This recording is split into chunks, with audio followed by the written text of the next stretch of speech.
Section C નીચેના પ્રશ્નોના માગ્યા પ્રમાણે ગણતરી કરી જવાબ આપો. પ્રશ્ન નંબર 27 થી 34 છે. પ્રત્યેકના 3 ગુણ છે અને કુલ 24 માર્કનો સેક્શન સી છે. ધ્યાન આપજો. દાખલા નંબર 27.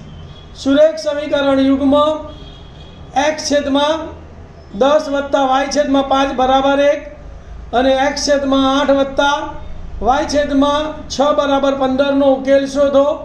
ત્યારબાદ m શોધો જેથી y બરાબર mx વત્તા 5 થાય. ધ્યાન આપો.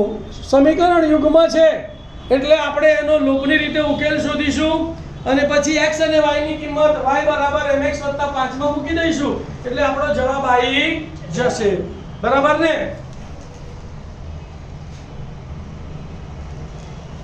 ચલો પહેલું સમીકરણ કયું છે ધ્યાન આપો. અહીંયા x છેદમાં 10 વત્તા y છેદમાં 5 બરાબર 1. તો છેદ પહેલા દૂર કરવો પડે. છેદ દૂર કરવા માટે ની ચાવી કઈ છે? તો કે છેદનો લસા લેવાનો અને લસા લઈને જે લસા આવે એ લસા વડે બધા પદને ગુણવાના. તો 5 અને 10 નો લસા કેટલો આવે? 10. તો શું લખીશું? બંને બાજુ લસા 10 વડે ગુણતા. તો 10 ગુણ્યા x છેદમાં 10 વત્તા 10 ગુણ્યા y છેદમાં 5 બરાબર 10 ગુણ્યા 1.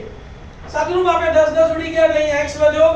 5 દુ 10 એટલે અહીંયા 2y તો વત્તા 2y વધ્યા બરાબર 10 1 10. તો પહેલું સમીકરણ મળ્યું આપણને સરળ સમીકરણ x વત્તા 2y બરાબર 10 સમીકરણ નંબર 1.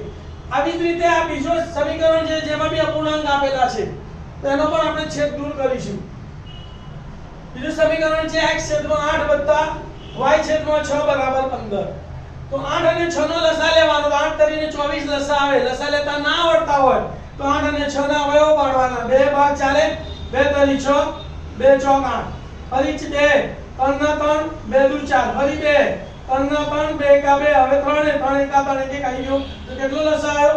2 ગુણ્યા 2 ગુણ્યા 2 ગુણ્યા 2 2 દુ 4 દુ 8 તરીને 24 24 લસા આવ્યો. તો બંને બાજુ લસા 24 વડે ગુણતા. તો પહેલો પદ 24 ગુણ્યા x છેદમાં 8 વત્તા 24 ગુણ્યા y છેદમાં 6 બરાબર 24 ગુણ્યા 15.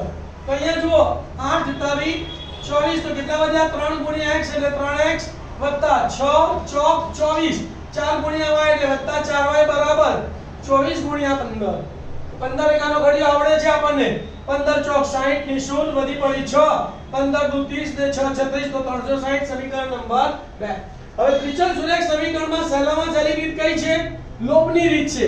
આપણી પાસે આદેશની રીત છે બરાબર, ચોકડી ગુણાકારની રીત છે, લોભની રીત છે. તો જ્યારે પણ કોઈ રીતનું નામ ના આપ્યું હોય તો આપણે લોભની રીતે એનો ઉકેલ શોધવાનો. તો આપણી પાસે પહેલું સમીકરણ આવ્યું x 2y બરાબર 10. બીજું સમીકરણ આવ્યું 3x 4y બરાબર 360. લોભની રીતમાં કાં તો x ના સહગુણકો સરખા કરો કાં તો y ના સહગુણકો સરખા કરો. અહીંયા x 1 છે, અહીંયા x 3 છે. x સરખો કરવો હોય તો આને કેટલા વડે ગુણવા પડે? 3 વડે. તો 3x 3x થઈ ગયા. y સરખો કરવો તો અહીંયા 4 છે, અહીંયા 2 છે તો 2 અને 4 નો લસા કેટલો આવે? 4. અહીંયા તો 4 છે, અહીંયા 4 લાવવા માટે 2 વડે ગુણવા પડે. બંનેની સરખી નિશાની છે તો શું કરવી પડે? બાદબાકી. તો શું લખીશું આપણે? y સરખો કરીએ તો લોભની રીત સમીકરણ 1 ને 2 વડે ગુણી બાદબાકી કરતા. સમીકરણ 1 ના દરેક પદને 2 વડે ગુણવાના. 2 ગુણ્યા x એટલે 2x વત્તા 2 ગુણ્યા 2y એટલે 4y બરાબર 2 ગુણ્યા 10 એટલે 20. બીજું સમીકરણ એમનું લખી કાઢવાનું 3x વત્તા 4y બરાબર 360. બાદબાકી કરવી છે તો પ્લસ ના માઈનસ, પ્લસ ને બદલે માઈનસ અને પ્લસ ને બદલે માઈનસ. હવે ઓછા 3 અને વત્તા 2 બાદબાકી થાય. 3 માંથી 2 જાય તો એક મોટી સંખ્યા માઈનસ છે એટલે માઈનસ 1 તો માઈનસ x લખવાનું. વત્તા 4y ઓછા 4y ઉડી ગયા.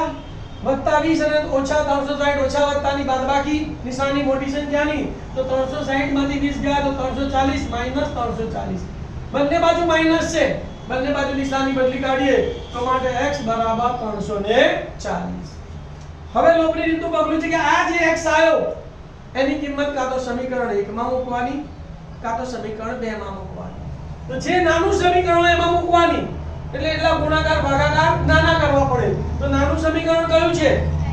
એક પહેલું સમીકરણ. આ 3x 4y ને 360 છે તો આપણે x ની કિંમત શેમાં મૂકીશું?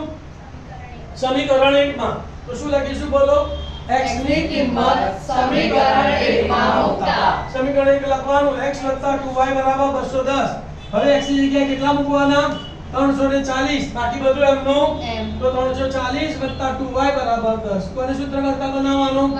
y ને તો વત્તા 340 સામે જાય તો ઓછા. તો શું લખાય 10 - 340 બે ગુણાકારમાં સામે જાય તો ભાગાકારમાં 340 માંથી 10 ગયા તો y = -330 ભાગ્યા 2 330 ને 2 વડે ભાગીએ તો માટે y = -165 તો ઉકેલ xy બરાબર પહેલા x ની કિંમત લખવાની પછી y ની કિંમત લખવાની તો 340, -165 હવે તમને સમીકરણ આપ્યું છે કે y = mx + 5 માટે તમારે m શોધવાનું છે તો આ સમીકરણમાં તમે શોધેલા x અને y ની કિંમત મૂકવાની તો y ની જગ્યાએ કેટલા મૂકીશું -165 બરાબર ના બરાબર m ના M. x ની જગ્યાએ 340 એટલે m * 340 અને વત્તા 5 કોને સૂત્ર કરતા બનાવવાનું m ને તો +5 સામે જાય તો તો -165 ઓછા 5 થશે ને હા. અને 340 ગુણાકારમાં સામે જાય તો ભાગાકારમાં આ બે ઋણ સંખ્યાનો સરવાળો કરીશું બાકી બધું એમનું M. તો માટે m બરાબર -165 ઓછા 5 એટલે -170 ભાગ્યા 340 17 દુ શૂન્ય ગઈ શૂન્ય ગઈ ને 17 દુ 34 તો અહીંયા 17 એકા 17 આવશે ને અહીંયા આવશે 2 તો માટે m બરાબર -1 ખ્યાલ આવી ગયો